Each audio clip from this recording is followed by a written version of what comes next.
What's up, guys? Welcome to another episode of the ynggpodcast. Yet again, another notable name is claimed off waivers. This time, it's Lassi Thomson from the Ottawa Senators. He's 23 years old, right-handed defenseman, drafted 19 overall in 2019. He gets claimed by the Anaheim Ducks. They add yet again another top prospect in terms of the defense position. As you guys can see here, in terms of analytics, pretty solid prospect.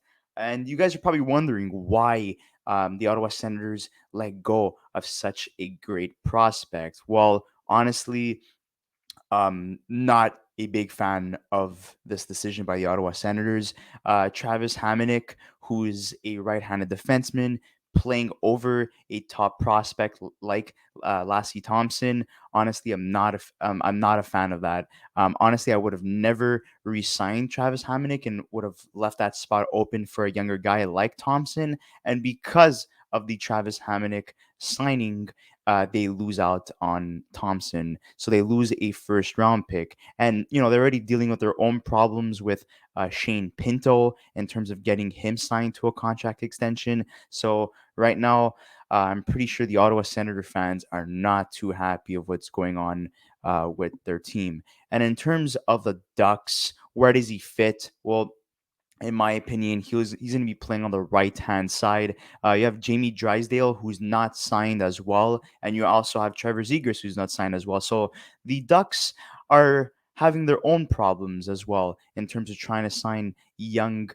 players that are going to be future stars for their teams for on long term contracts. So until Drysdale does not come back, I do believe Thompson could find himself in that top pairing with Cam Fowler, or maybe Radko Gudas moves up and Thompson can play a second pair role. I do not see him playing a third pair role. I think Labushkin is perfect where he is on that right hand side with Olin.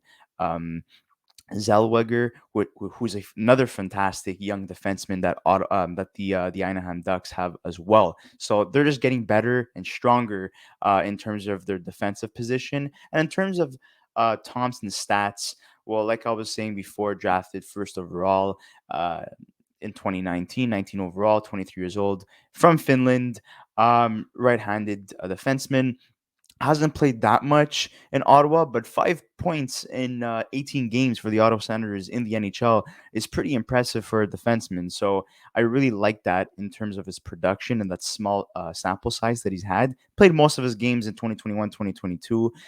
Spent most of his time in the AHL with the Belleville Senators, where he put up some pretty good numbers for a defenseman: 33 points in 56 games, so 7 goals and 26 assists. So as you can see, pretty offensive.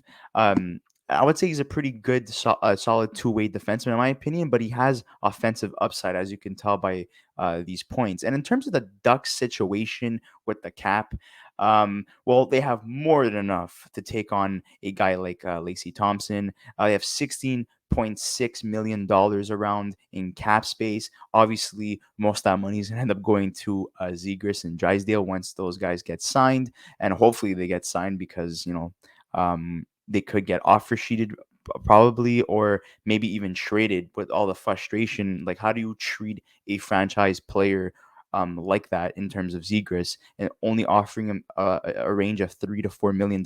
That's a huge slap in the face. And in terms of looking at other top defensemen that are in their prospect pool, well, you also have Pavel Mentyukov, who was drafted this past draft in 2023 in the Connor Bedard draft. And like I said before, you have Olin Zellweger as well. And now you're adding Lassi Thomson. So three top young defensive prospects that I see making the Ducks roster and are going to have an immediate impact, in my opinion. And hopefully they could get Drysdale signed as well, because having a top four of those four guys is going to be deadly for years to come. But guys, we'd like to hear your thoughts in terms of this waiver claim. Lassi Thomson, the Ducks did have priority over other teams. I'm pretty sure all of the NHL had interest in him, but the Ducks had priority since they finished at the bottom of the standings, along with teams like Chicago, for example, and Columbus.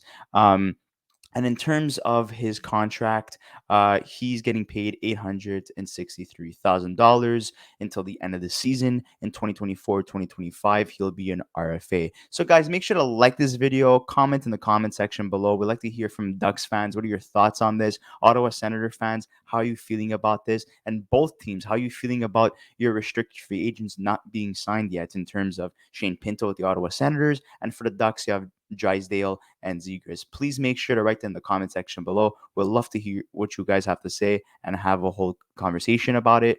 We'll see you soon on the next episode of the Young Guns podcast. Thank you so much, guys, for watching.